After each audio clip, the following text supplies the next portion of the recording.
পারি না আর পারি না, আমি কেন মরি না? আজরাইল কি চিনে না আমার গো?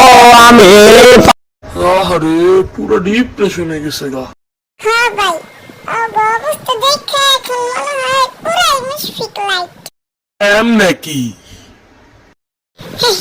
বুঝেন না, 6 মারলে ভরাট কুলিল, আর এক বেলা আউট হলে ওরা একজার পেটে লয়ে যায়। যত যাই কাজ বেটা, আজকের খেলাটা কিন্তু জমাইছি আমি। হ্যাঁ বেটা, তবে আমি অগ্রগতি মানে উন্নয়ন দেখতেছি। ভবিষ্যতের অস্ট্রেলিয়ার টিম তারা বেটা। বালাই মামা খাইলা আমার ঘরে, কইলা ঘরে দেখা নেমো। হে দোস্ত, মাঝে মাঝে একটু বাটপারি না করলে এই দুনিয়ায় চলা যায় না, বুঝো নাই? তোমার চিনা হয়ে গেছে ক্যাঙ্গারু কামিজ। কি কস, ওই তো সেলার কামিজ। সাকিব, তোমার সঙ্গ দিলাম আমি, তুমি আমার সাথে বাটপারি করলো সাকিব। ভাগ্যিস কথাটা তুই সাকিব রে কইসস, আমারে কইলে তোর একেবারে দেখা নিতাম। হ্যাঁ, কি ব্যাপার পাপড় ভাজা? না ভাই, কথাটা ভুল কইছেন, আসলে ওর নাম তিলের খাজা। কি কইলি?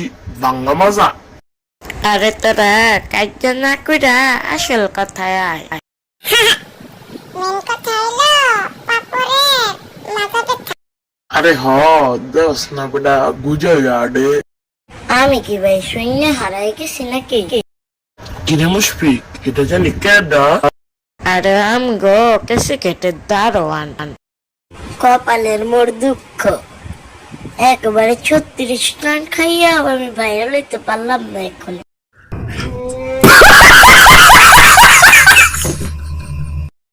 আরে প্রথম ইনিংসে 3 উইকেট হারাইয়া 187 রান তুলছে, আর আমি একলা 191। বুঝছো না ব্যাপারটা?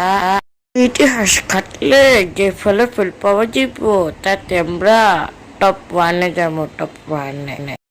আরে ভাই, পেছাল বাদ দিয়া কেচালে, বুঝিস নাই? তোরা প্রথম টেস্ট খুবই জঘন্যভাবে আমাদের সাথে হারছস, পরেরটাও ইনশাল্লাহ হারবি। প্রথম টেস্ট জিতছো তোমরা, পরেরটাও জিতবা। শুভকামনা রইল বাংলাদেশ ন্যাশনাল টিমের জন্য। কে রে সাকিব, ওরা সিঙ্গারে খাওয়াইছি দেখে কি আমাকে পাম্প করতে দিয়ে যাইতেছে গা। আরে না, ওর লুডু খেলা আছে তো, তাই তো তাড়াতাড়ি চলে যেতেছে। হ্যাঁ, লাইফে ম্যাচ জেতার মতো কত কিছু ভিক্ষা দিলাম, এটা তো আমার গনার বাইরে। যাতে যাই বলো, আমরা কিন্তু অহংকার করি না। যাক, খেলা হবে 30 তারিখ খেলার মাঠে, দেখাই দেব বাংলাদেশের পাওয়ার। যাই হোক, এসব দেখা লাভ নাই, আমি আবার আমার অন্বেষণে চলে গেলে। মানে কি? আহা, আমি পারি না আর পারি না, আমি কেন মরি না? আজরাইল কি চিনে না আমার গো? আমি